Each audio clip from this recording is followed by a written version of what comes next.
Praise the Lord. கர்த்தருடைய பரிசுநாமத்திற்கு ஸ்தோத்திரம் உண்டாவதாக. பிரியமானவர்களே, நாம் ஆபிரகாமின் சந்ததி, நாம் ஆவிக்குரிய இஸ்ரவேலர்கள் என்று நாம் சொல்ல கேட்டிருப்போம். இன்றைக்கு உங்கள் மத்தியிலே நீங்கள் எபிரெய சந்ததியும் கூட என்று நான் சொல்வேனானால் நீங்கள் எப்படி உணருவீர்கள் பிரியமானவர்களே? இன்றைக்கு நீங்களும் நானும் கூட எபிரெய சந்ததியாக இருக்கிறோம். இன்றைய நாளிலே எபிரெயன் என்றால் என்ன? நாம் ஏன் எபிரெய சந்ததியாக இருக்கிறோம்? எபிரெய சந்ததி என்று சொல்லும்போது நாம் எப்படி இருக்க வேண்டும், எப்படி இருக்கக்கூடாது என்பதை குறித்து வேதத்தின் அடிப்படையிலிருந்து பார்க்க போகிறோம். கர்த்தர் தாமே இதை ஆசீர்வதிப்பாரா. பிரியமானவர்களே, எபிரெயன் என்கிற வார்த்தை முதலில் ஆதியாகமம் 14ஆம் அதிகாரம் 13ஆம் வசனத்தில் வருகிறது. அதற்கு முன்பாக நீங்கள் வாசிக்கும் போது எந்த இடத்திலும் எபிரெயன் என்கிற வார்த்தையை நாம் பார்க்க முடியாது. இந்த எபிரெயன் என்கிற வார்த்தை, இந்த அடைமொழி ஆபிரகாமை குறித்து சொல்லப்பட்டது. ஆபிரகாமுடைய பெயர் அந்த வேளை வரைக்கும் ஆபிராம் என்று இருந்தது. எபிரெயனாகிய ஆபிராம் இடத்தில் என்று நாம் அதிலே வாசிக்கிறோம். ஸோ அது வரைக்கும் எபிரெயன் என்கிற வார்த்தை 13ஆவது அதிகாரம் வரைக்கும் வரவில்லை. திடீரென 14ஆவது அதிகாரத்தில் இது எப்படி வந்தது, எதற்காக அவர் எபிரெயன் என்று அழைக்கப்பட்டார் என்ற கேள்வி எனக்குள்ளே ஒரு நாள் எழுந்தது.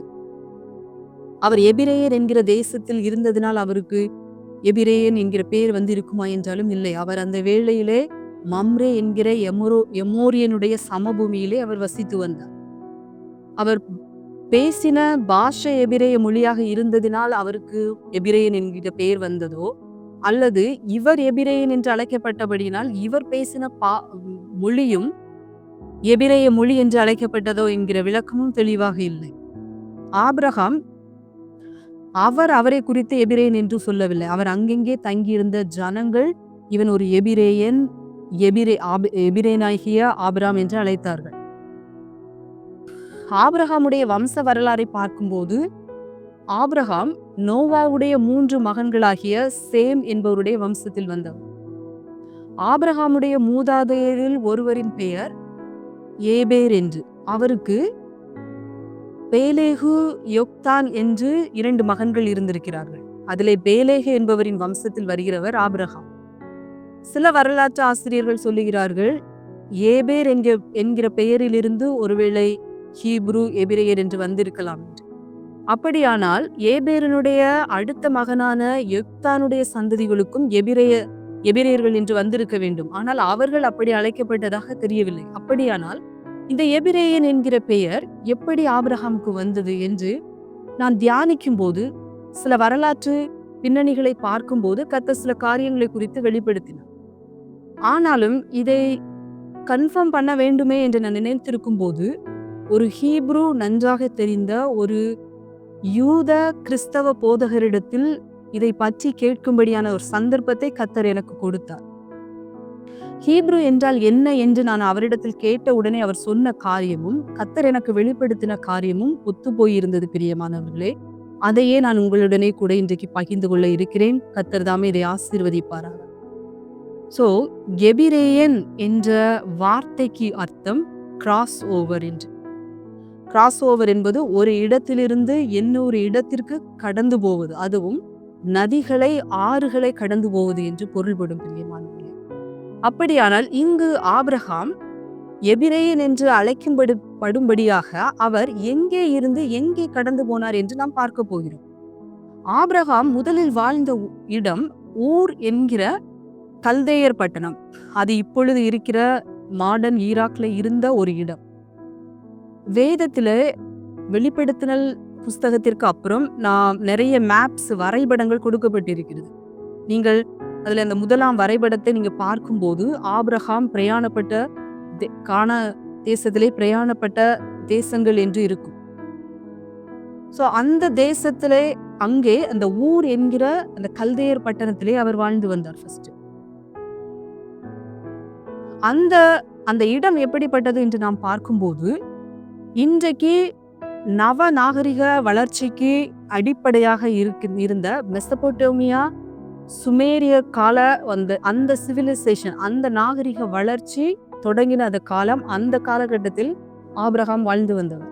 அந்த இடம் ஒரு நாகரிக வளர்ச்சிக்கு மாத்திரமல்ல, பிசினஸ் ட்ரேடுக்கு மாத்திரமல்ல, விக்கிரக ஆராதனைகளுக்கும் பலதரப்பட்ட விக்கிரகங்களுக்கும் வழிபாட்டுக்கும் பெயர் பெற்ற ஒரு இடம்.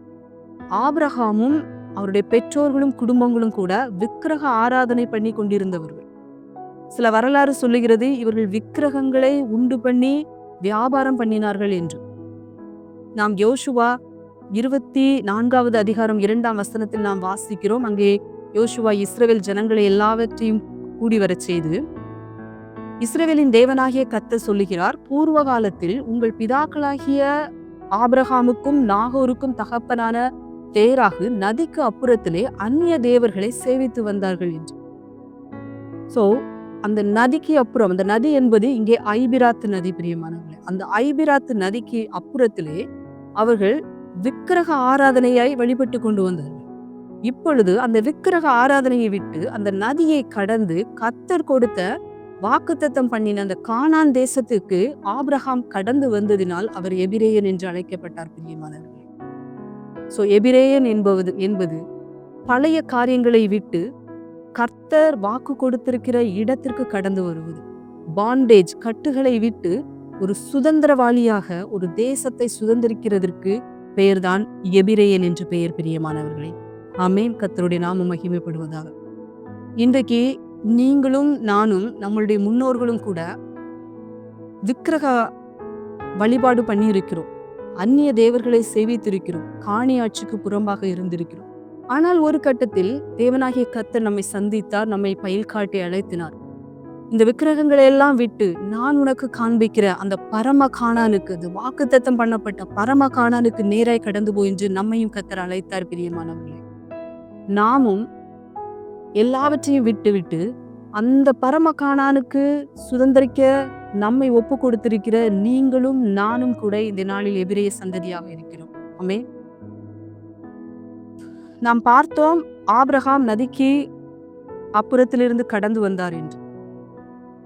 நீங்கள் 1 கொரிந்தியர் 10வது அதிகாரம் 1லிருந்து 3ஆம் வசனங்களை வாசிப்பீர்களானால் அங்கே வேதம் சொல்லுகிறது, நம் பிதாக்கள் எல்லோரும் சமுத்திரத்தின் வழியே கடந்து வந்தார்கள். அவர்கள் எல்லோரும் மோசேக்குள்ளாக சமுத்திரத்தினால் ஞானஸ்நானம் பெற்றார்கள் என்று. சோ எகிப்தின் அடிமைத்தனத்திலிருந்து இஸ்ரவேல் ஜனங்கள் திரும்பி வரும்போது அவர்கள் இந்த செங்கடலுக்குள்ளாய் கடந்து வர வேண்டியிருந்தது. கானான் தேசத்தை சுதந்திரிக்க போவதற்கு முன்பாக அவர்கள் யோர்தான் நதியை கடந்து போக வேண்டியது. ஒரு நதியை, ஆற்றை, சமுத்திரத்தை கடந்து வருவது என்பது ஞானஸ்நானத்திற்கு ஒரு அடையாளமாக இருக்கிறது பிரியமானவர்களே. அதிலே 4ஆம் வசனத்தை தொடர்ந்து வாசித்து பாருங்கள். அவர்கள் எல்லோரும் ஒரே ஞான போஜனத்தை புசித்தார்கள், ஒரே ஞான பானத்தை குடித்தார்கள், பானம் பண்ணினார்கள் என்று இருக்கும். இது கர்த்தருடைய பந்தி, கர்த்தருடைய மாம்சத்தையும் இரத்தத்தையும் புசிக்கிற திருவிருந்து, கம்யூனியனுக்கு ஒரு அடையாளமாக இருக்கிறது பிரியமானவர்களே.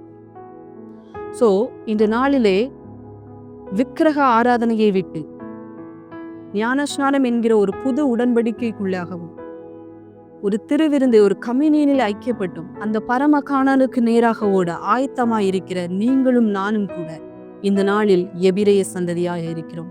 ஆமென். கர்த்தர் ஆசீர்வதிப்பாராக.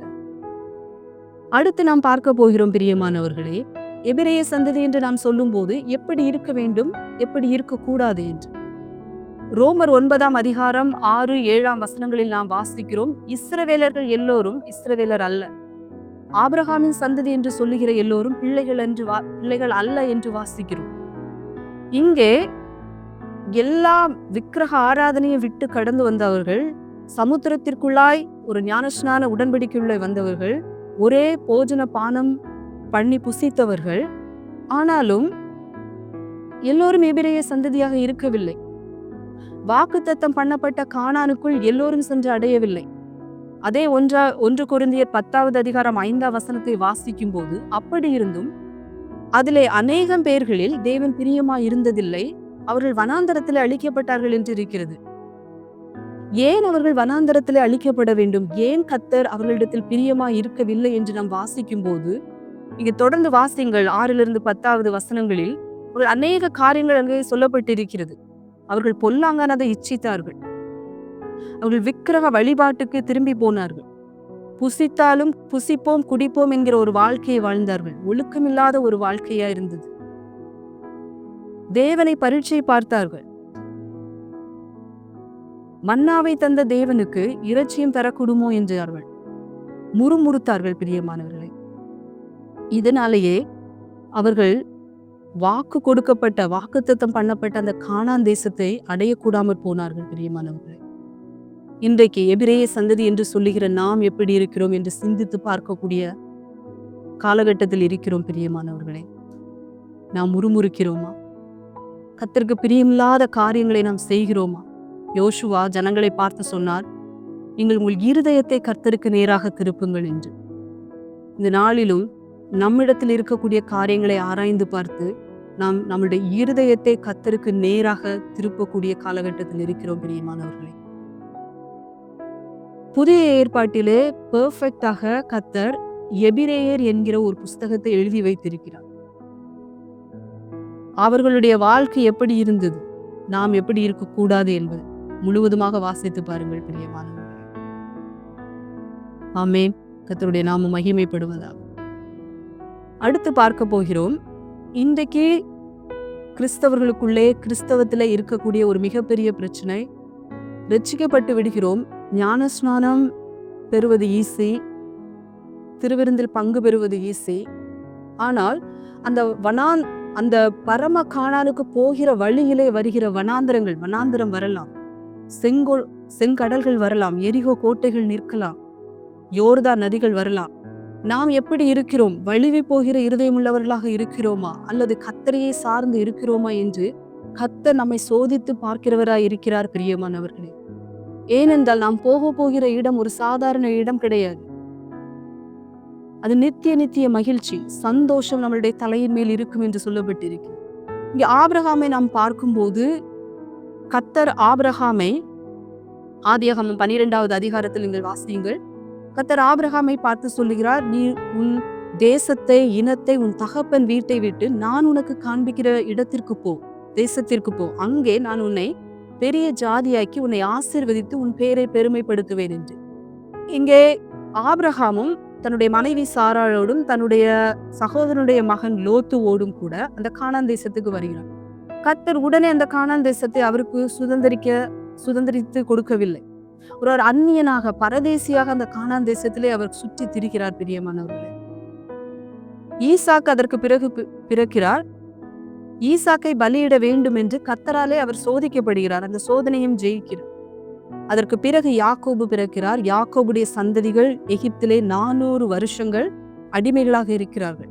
அந்த அடிமைத்தனத்திலிருந்து அவர்கள் விடுபட்டு அந்த பரம கானானுக்கு, அந்த கானான் பாலும் தேனும் ஓடுகிற கானான் தேசத்திற்கு அவர்கள் போகக்கூடிய வழியிலே வனாந்தரம் வந்தது. 40 வருஷம் யுத்தங்கள், செங்கடல்கள், யோர்தான் நதி, எரிகோ கோட்டைகள் என்று நின்றது பிரியமானவர்கள்.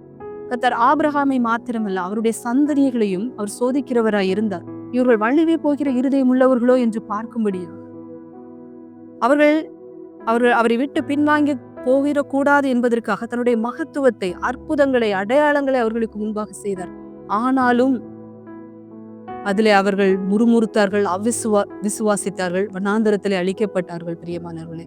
வாக்கு பண்ணப்பட்ட அந்த கானான் தேசத்தை அவர்களால் அடையக்கூடாமற் போயிற்று. இந்த இடத்திலே இன்னும் 2 விஷயத்தை சொல்ல ஆசைப்படுகிறேன். ஆதியாகமம் 11ஆம் அதிகாரம் கடைசி வசனத்தில் வாசிக்கும் போது ஆக்சுவலாக தேராகு ஆபிரகாமுடைய தகப்பன் தான் கானான் தேசத்திற்கு போக வேண்டும் என்று அந்த ஊர் என்கிற கல்தேயர் பட்டணத்தை விட்டு அவர் புறப்பட்டார் என்று இருக்கிறது. ஆனால் வந்தவர் கானான் தேசத்திற்கு போகாமல் ஐபிராத்து நதிக்கு அப்புறத்திலே இருக்கக்கூடிய ஆரானிலேயே அவர் குடியிருந்து விட்டார். ஒருவேளை கானான் தேசத்திற்கு போக வேண்டும் என்கிற அந்த விஷன், அந்த தரிசனம் அவருக்குள்ளாக இருந்தாலும் அவர் தான் இருந்து அதில் அவரால் தொடர முடியவில்லை. ஒரு கம்ஃபர்ட் ஜோனுக்குள்ளே அவர் அங்கே ஸ்டக் ஆகிவிட்டார் பிரியமானவர்களே. அடுத்து நாம் பார்க்கிறோம், கானான் தேசத்திற்கு வந்தவர்கள் லோத்துவும் கூட தான் ஆபிரகாமோடு கூட வந்தார். ஆனா லோத்துவை நீதிமான் என்று வேதம் சொன்னாலும் கூட லோத்துவால் அந்த கானான் தேசத்தை அவர் சுதந்திரிக்கவில்லை. ஆபிரகாமை விட்டு அவர் வேறே தனியாக அவர் பிரிந்து போய்விட்டார் பிரியமானவர்களே. நாம் பார்க்கிறோம், நமக்கு தெரியும். அதற்கு பின்பாக அவருக்கு வந்த சந்ததிகள் மோவாபியர், அம்மோனியர் என்று ஒரு பாவ சந்ததிகளாக வந்தார்கள். ஸோ இன்றைக்கும் பிரியமானவர்களே, நாம் நம்மை சிந்தித்து பார்க்க வேண்டியதா இருக்கிறது. ஒருவேளை நாம் அந்த பரம கானானுக்கு போகிற வழியிலே வனாந்தரங்கள் இருக்கலாம், செங்கடல்கள் வரலாம், எரிகோ கோட்டைகள் வரலாம். பிரியமானவர்களே, இது எல்லாவற்றையும் நாம் 1 பேதுரு 5ஆம் அதிகாரம் 10ஆம் வசனத்தில் வாசிக்கிறபடி கொஞ்ச காலம் பாட அனுபவிக்கிற நம்மை சீர்படுத்தி, ஸ்திரப்படுத்தி, நிலைநிறுத்தி, பலப்படுத்தி நிலைநிறுத்துவதற்காக கர்த்தர் சில சமயம் இதை அனுமதிக்கிறார் பிரியமானவர்களே. ஆனால் அவர் ஒருபோதும் நம்மளை வெட்கப்படுத்த விட மாட்டார் பிரியமானவர்கள். கடைசியாக இதை சொல்லி முடிக்கப் போகிறேன். விக்கிரக ஆராதனையை விட்டு ஞானஸ்நானத்தினாலே உடன்படிக்கை பண்ணி திருவிருந்தில், கர்த்தருடைய திருவிருந்தில் பங்கு பெற்று அந்த பரம கானானை சுதந்திரிப்பதற்காக ஒப்பு கொடுத்திருக்கிற நாமும் எபிரெய சந்ததி. இந்த ஓட்டத்தில், அந்த பரம கானானுக்கு போகிற ஓட்டத்தில் நாம் தனியாக பயணம் பண்ணவில்லை பிரியமானவர்களே. நம்மளுடைய தேவனாகிய கர்த்தர், இஸ்ரவேலின் தேவன் நமக்கு முன்பாக போகிறார். இஸ்ரவேலின் தேவன் நம்மை பின்பாக காக்கிறவராகவும் இருக்கிறார். எப்படி வனாந்தரத்திலே அந்த இஸ்ரவேல் ஜனங்களுக்கு அவர்கள் கேட்டதை எல்லாம் கொடுத்தார், அற்புதங்களையும் அடையாளங்களையும் செய்தார், அவர்களை ஒரு குறைவில்லாமல் நடத்தினார் பிரியமானவர்களே. இன்றைக்கு நம்மையும் அப்படியாக வழி நடத்த நம்முடைய தேவனாகிய கர்த்தர் வல்லமை உள்ளவராய் இருக்கிறார். உங்கள் தேவன் உங்களை நடத்த வல்லமை உள்ளவராய் இருக்கிறார் பிரியமானவர்களே. ஸோ எபிரெய சந்ததிகளாகிய நீங்கள் உங்களுக்கு கொடுக்கப்பட்டிருக்கிற ஓட்டத்திலே தொடர்ந்து ஓடி அந்த பரம கானானை சுதந்திரித்துக் கொள்வீர்கள். கர்த்தருடைய நாமத்திற்கு மகிமை உண்டாவதாக. கர்த்தர் உங்கள் ஒவ்வொருவரையும் ஆசீர்வதிப்பாராக. ஆமென், ஆமென், அல்லேலூயா.